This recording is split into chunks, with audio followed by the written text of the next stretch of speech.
अक्षर तथा योग और सांख्य का वर्णन। ब्रह्म पुराण। जनक ने कहा, मुनि श्रेष्ठ, क्षर और अक्षर अर्थात प्रकृति और पुरुष दोनों का संबंध तो पत्नी और पति के संबंध की भांति स्थिर जान पड़ता है। जैसे पुरुष के बिना स्त्री तथा स्त्री के बिना पुरुष संतान नहीं उत्पन्न कर सकते, उसी प्रकार प्रकृति और पुरुष भी सदा एक दूसरे से संयुक्त होकर ही सृष्टि करते हैं। ऐसी दशा में पुरुष का मोक्ष असंभव जान पड़ता है। यदि मोक्ष के निकट पहुंचने वाला अर्थात उसके स्वरूप का स्पष्ट बोध कराने वाला कोई दृष्टांत हो तो बताइए, क्योंकि आपको सब कुछ प्रत्यक्ष है। हमारे मन में भी मोक्ष की अभिलाषा है। हम भी उस पद को प्राप्त करना चाहते हैं जो अनामय, अजय, बुढ़ापे से रहित, नित्य, इंद्रियातीत एवं परम स्वतंत्र हो। वशिष्ठ जी बोले, राजन, तुम्हारा कहना ठीक है। तुमने वेद और शास्त्रों का दृष्टांत देकर अपना प्रश्न उपस्थित किया है, तथापि अभी ग्रंथ का यथार्थ तत्व तुम्हारे समक्ष नहीं आया है। जो वेद और शास्त्रों के ग्रंथों को रट लेता है किंतु उसके तत्व को नहीं समझता, उसका वह रटना व्यर्थ है। जो याद किए हुए ग्रंथ का अर्थ नहीं जानता, वह तो केवल उसका बोझ ढोता है। उसके तत्व का यथार्थ बोध होने से ही वह उसके अर्थ को ग्रहण करता है। जिसकी बुद्धि स्थूल और मंद है, अतएव जो ग्रंथ के तत्व को ठीक ठीक जानने के लिए उत्सुक नहीं, वह उस ग्रंथ के विषय का निर्णय कैसे कर सकता है? जो मनुष्य ग्रंथ के तत्व को जाने बिना ही लोभ अथवा दंभवश उस पर विवाद करता है, वह पापी नरक में पड़ता है। इसलिए महाराज, सांख्य और योग के ज्ञाता महात्मा पुरुषों के मत में मोक्ष का जैसा स्वरूप देखा जाता है, उसे मैं यथार्थ रूप से बतलाता हूं। सुनिए। योगी जिस तत्व का साक्षात्कार करते हैं, सांख्य के विद्वान भी उसी का ज्ञान प्राप्त करते हैं। जो सांख्य और योग को एक समझता है, वही बुद्धिमान है। जैसे बीज से बीज की उत्पत्ति होती है, उसी प्रकार द्रव्य से द्रव्य, इंद्रिय से इंद्रिय और देह से देह की प्राप्ति होती है। परंतु परमात्मा तो इंद्रिय, बीज, द्रव्य और देह से रहित तथा निर्गुण है। अतः उसमें गुण कैसे हो सकता है? जैसे आकाश आदि गुण सत्यवादी गुणों से उत्पन्न होते और उन्हीं में लीन हो जाते हैं, उसी प्रकार सत्यवादी गुण भी प्रकृति से उत्पन्न होकर उसी में लीन होते हैं। आत्मा तो जन्म मृत्यु से रहित, अनंत, सबका दृष्टा एवं अद्वितीय है। वह सत्वादी गुणों में केवल आत्माभिमान करने के कारण ही गुण स्वरूप कहलाता है। गुण तो गुणमान में ही रहते हैं, निर्गुण आत्मा में गुण कैसे हो सकते हैं?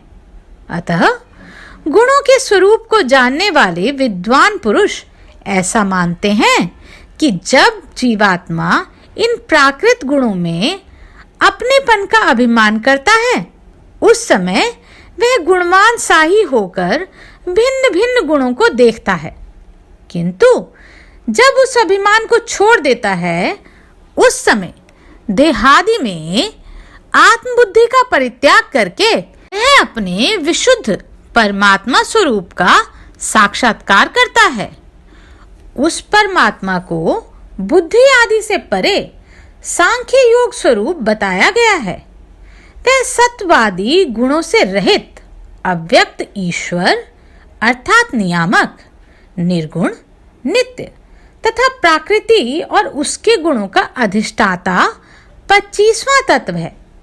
यह सांख्य और योग में कुशल एवं परम तत्व की खोज करने वाला विद्वानों का कथन है।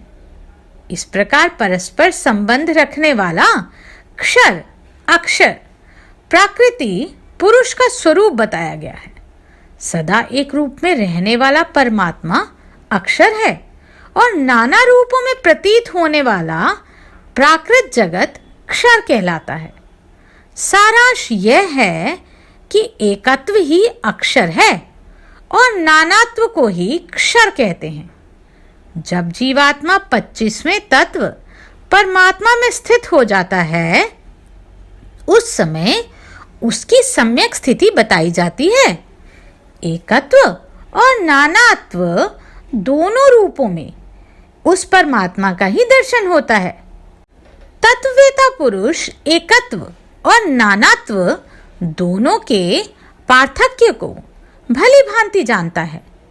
मनीषी पुरुष तत्वों की संख्या 25 बतलाते हैं, परंतु उनमें 25वां तत्व परमात्मा है जो तत्वों से विलक्षण है। राजन, योगी का प्रधान कर्तव्य है ध्यान।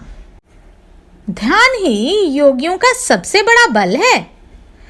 योग विद्या के ज्ञाता विद्वान पुरुष मन की एकाग्रता और प्राणायाम ये ध्यान के 2 भेद बतलाते हैं। योगी को सब प्रकार की आसक्तियों का त्याग करके मिताहारी और जितेंद्रिय होना चाहिए। वैरात्रि के पहले और पिछले भाग में मन को परमात्मा में लगाकर अंतःकरण में उनका ध्यान करें। मिथिलेश्वर, संपूर्ण इंद्रियों को मन के द्वारा स्थिर करके मन को भी बुद्धि में स्थापित कर दें। पत्थर की भांति अविचल हो जाएं, तभी उसे योग युक्त कहते हैं। जिस समय उसे सुनने, सूंघने, स्वाद लेने, देखने और स्पर्श करने का भी भान नहीं रहता, जब मन में किसी प्रकार का संकल्प नहीं उठता तथा वह काठ की भांति स्थिर होकर किसी भी वस्तु का अभिमान या सुध-बुध नहीं करता, उस समय मनीषी पुरुष उसे अपने स्वरूप को प्राप्त योगयुक्त कहते हैं। ध्याननिष्ठ योगी को अपने हृदय में धूम रहित अग्नि, किरणमालाओं से मंडित सूर्य तथा विद्युत के प्रकाश की भांति तेजस्वी आत्मा का साक्षात्कार होता है। धैर्यवान मनीषी वेदवेता और महात्मा ब्राह्मण ही उस अजन्मा एवं अमृत स्वरूप ब्रह्म का दर्शन कर पाते हैं। वह ब्रह्म अणु से भी अणु और महान से भी महान कहा गया है।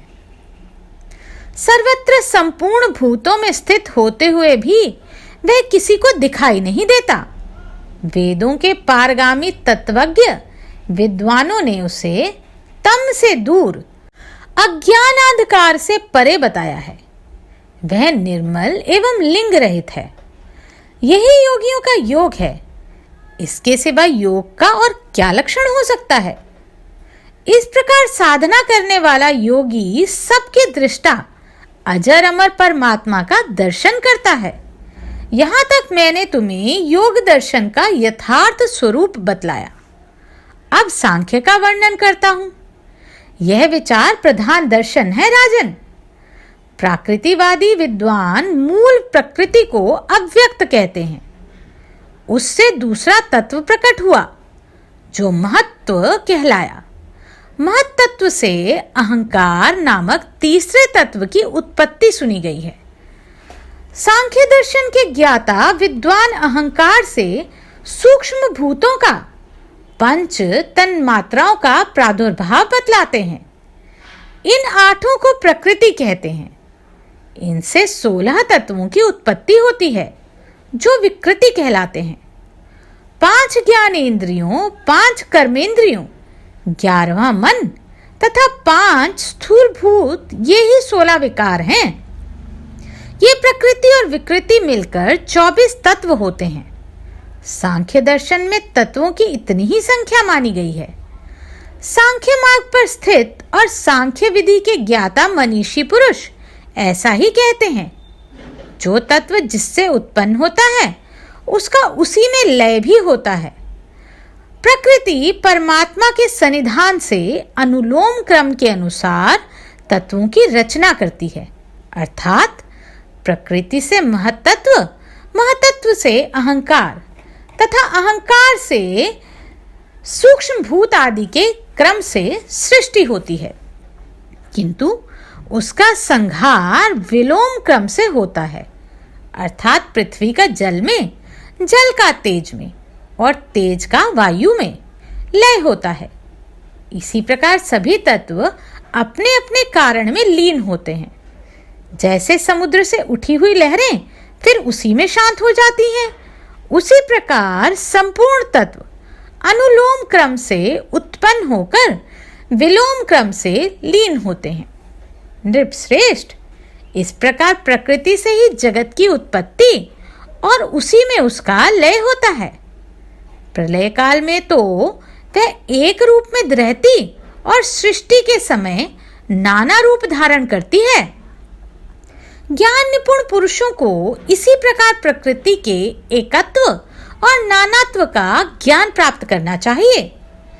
प्रकृति का अधिष्ठाता जो अव्यक्त आत्मा है, उसके विषय में ही यही बात है।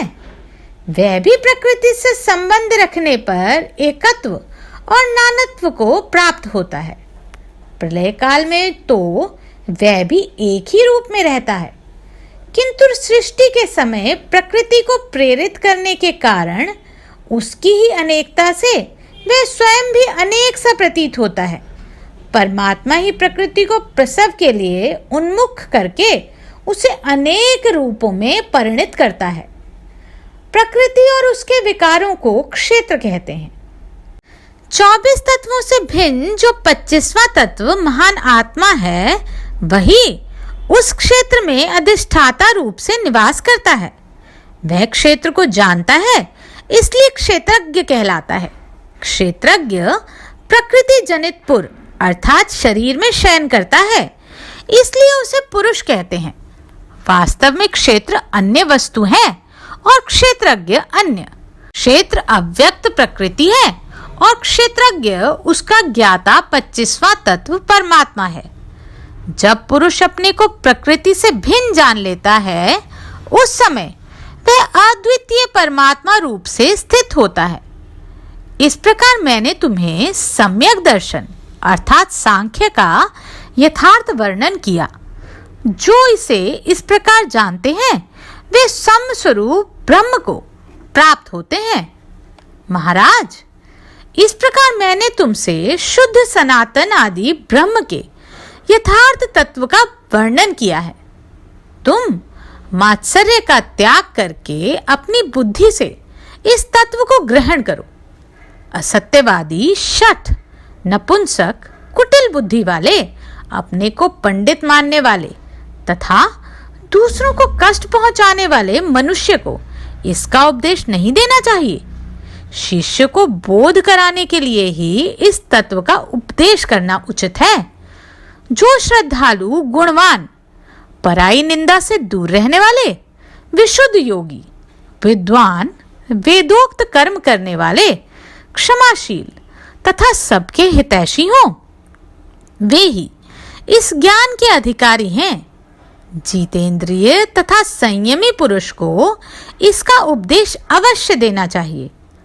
महाराज कराल, तुमने मुझसे आज परब्रह्म का ज्ञान प्राप्त किया है। अब तुम्हारे मन में तनिक भी भय नहीं रहना चाहिए। नरेंद्र, तुमने मुझसे जैसा प्रश्न किया था, उसके अनुसार ही मैंने तुम्हें यह उपदेश किया है। कोई दूसरी बात नहीं कही है। यह महान ज्ञान मोक्षवेता पुरुषों का परम आश्रय है। यह मुझे साक्षात ब्रह्मा जी से प्राप्त हुआ है। व्यास जी कहते हैं, मुनिवरों, पूर्व काल में महर्षि वशिष्ठ ने जिस प्रकार 25वें तत्वरूप परब्रह्म के स्वरूप का वर्णन किया था, उसी प्रकार मैंने तुम्हें बताया है।